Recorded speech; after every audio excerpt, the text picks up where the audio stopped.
Bonjour les enfants, on continue de jouer en confinement, rien ne nous arrête. Alors ce cours débutant s'adresse plus particulièrement à Léonie qui vient le mardi avec Anna, à Lucie, à Pierre, Valentine, Chloé, Pénélope.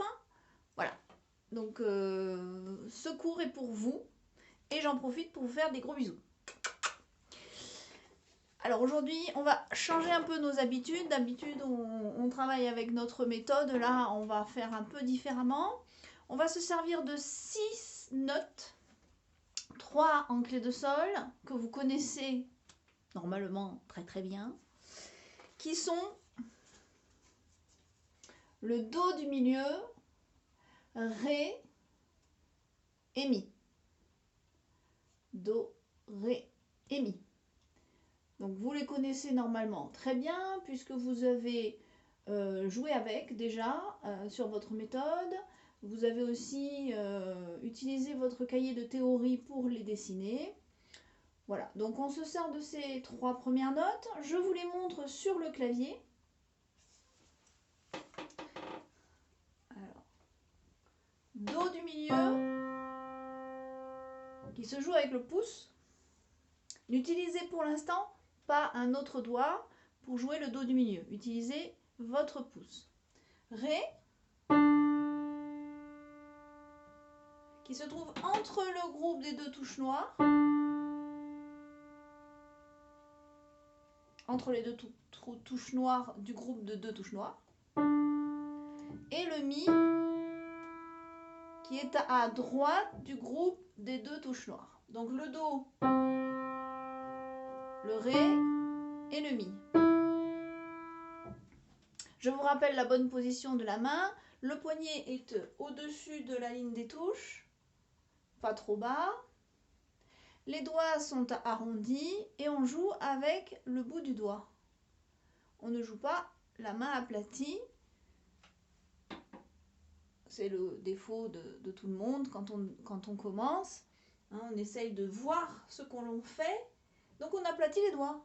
Alors là, il faut remonter le poignet, remonter les doigts et jouer dans cette position. Être assez détendu si on peut. Donc voilà, on se sert de Do, Ré et Mi avec pouce, index et majeur. On va aussi se servir de 3 notes en clé de Fa, donc la clé de la main gauche. À l'endroit, c'est mieux. Donc Do du milieu à nouveau, mais en clé de Fa, Si et La. Donc si je vous mets les notes... alors, est-ce que vous voyez bien? Voilà. En clé de Sol, Do, Ré, Mi. Et en clé de Fa, c'est comme si je faisais comme ça. Je change de clé.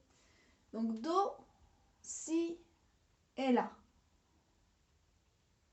Je vous montre Do, Si et La sur le clavier. Donc cette fois, on joue avec l'autre main, la main gauche, puisque l'on est en clé de Fa. Et on utilise un pouce, index et majeur pour ces 3 notes. Donc on part plutôt vers les graves. Hein. Cette fois-ci, le Do du milieu, ça reste le même. Et puis là, on part vers la gauche, Si. Et puis là. Donc toujours une position correcte de la main. Le poignet ne vient pas se reposer sur le montant du piano. On soulève son poignet, on le met à niveau de la ligne des touches. On garde les doigts arrondis et on joue avec le bout du doigt. La partie un petit peu charnue du doigt. On évite de jouer les mains à plat pour prendre de très bonnes habitudes. Donc vous allez utiliser ces 6 notes pour inventer votre chanson. Là, je vous laisse quelques minutes pour inventer votre chanson avec ces 6 notes. Alors, je vais vous montrer ce que moi je pourrais inventer Et puis, je vous laisserai à votre tour créer votre propre musique et on se retrouve ensuite pour autre chose.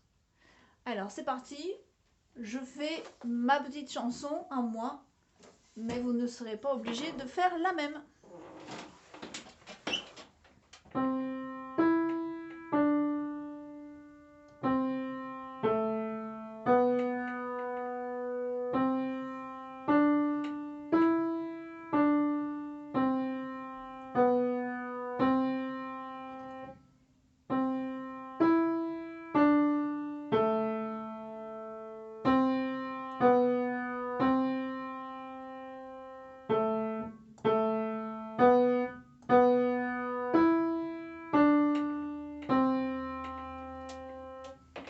À vous de jouer, on se retrouve juste après.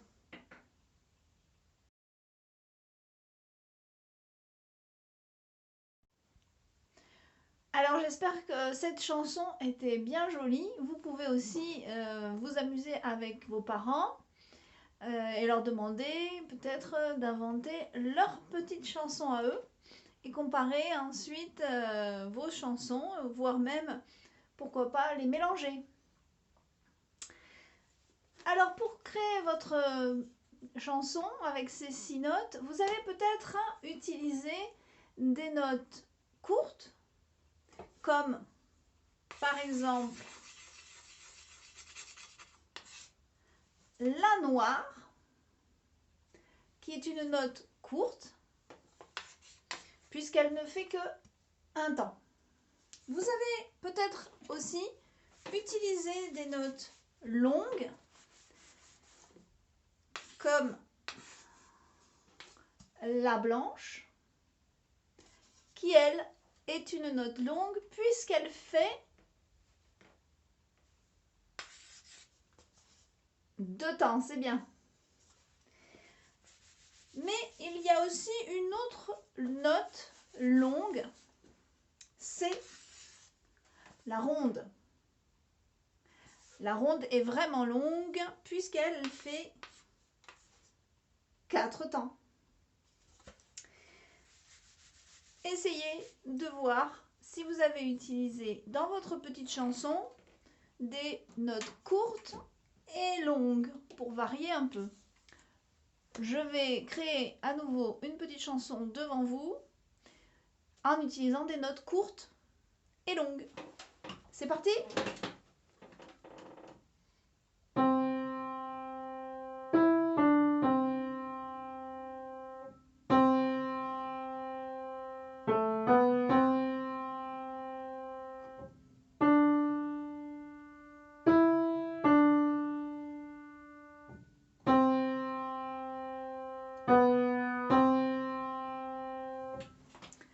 À vous de jouer.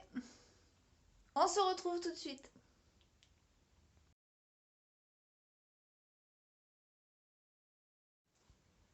J'espère que vous avez réussi à utiliser des notes courtes et longues tout en jouant avec vos 6 notes.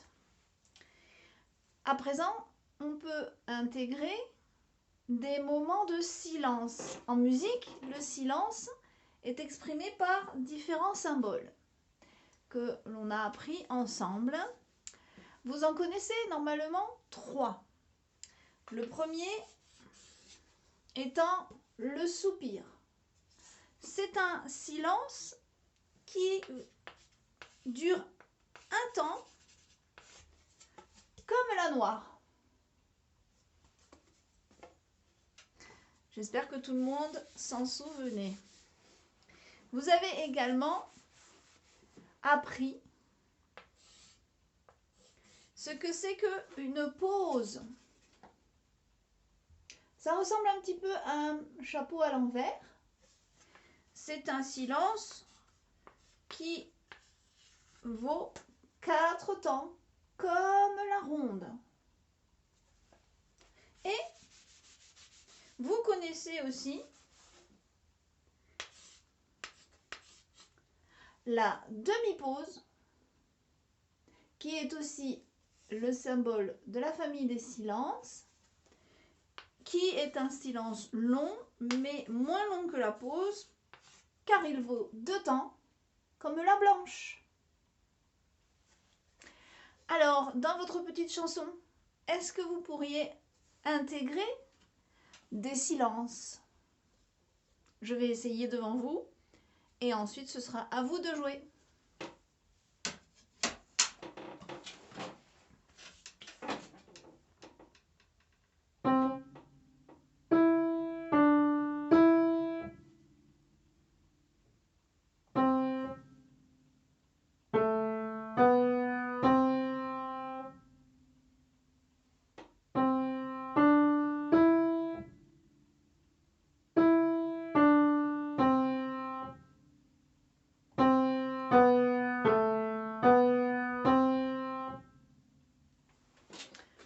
Vous voyez, quand on intègre des silences dans sa musique, il faut vraiment arrêter de jouer.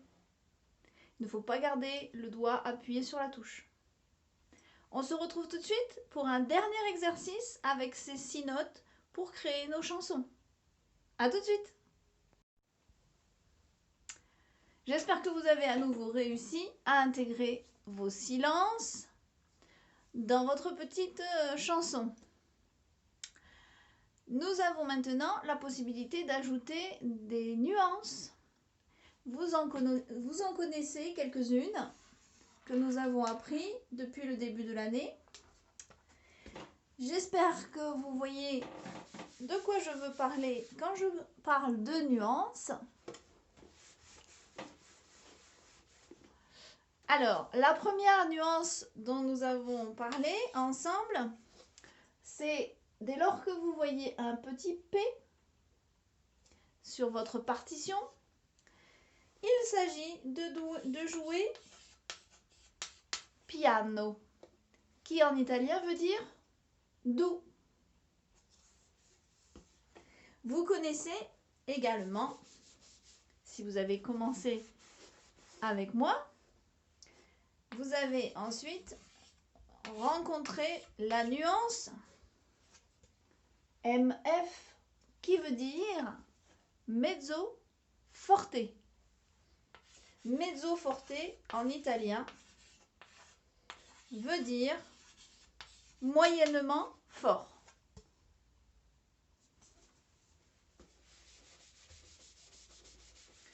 Vous connaissez également une troisième nuance qui est fort ou forte en italien. Donc on doit appuyer encore un peu plus sur la touche pour jouer un peu plus fort. Et puis pour les débutants qui sont allés un petit peu plus loin avec moi, mais on peut tout à fait le voir ensemble aujourd'hui, nous avons 2 nouvelles nuances qui sont repérées par ce symbole. Celui-ci veut dire crescendo. Ça ressemble au symbole mathématique croissant. Crescendo veut dire on augmente le son. On va de piano à mezzo piano, mezzo forte, pardon. Donc on augmente le son comme si on augmentait le volume de la radio.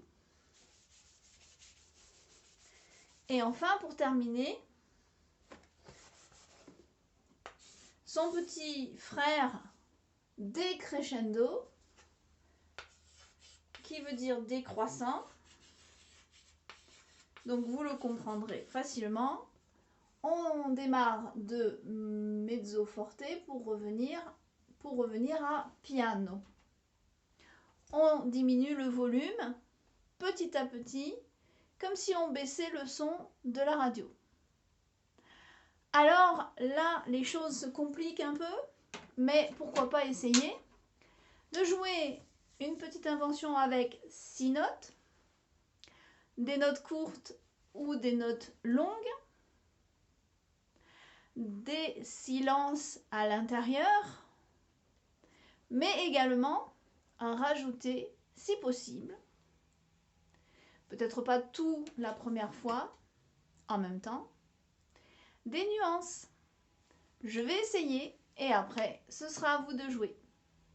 Je vous dis Ensuite, je vous dis à bientôt.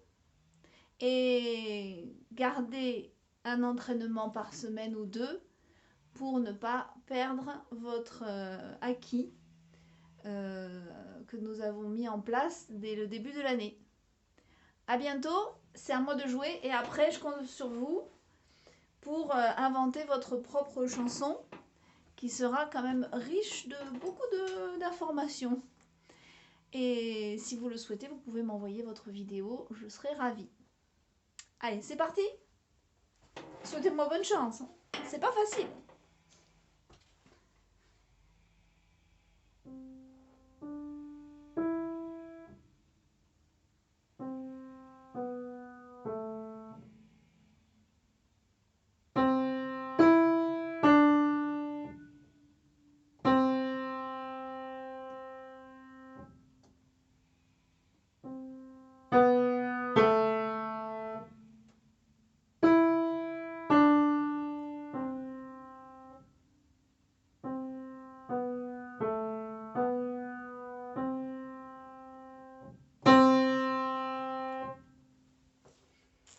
Et voilà, à vous de jouer et soyez sages, à la semaine prochaine!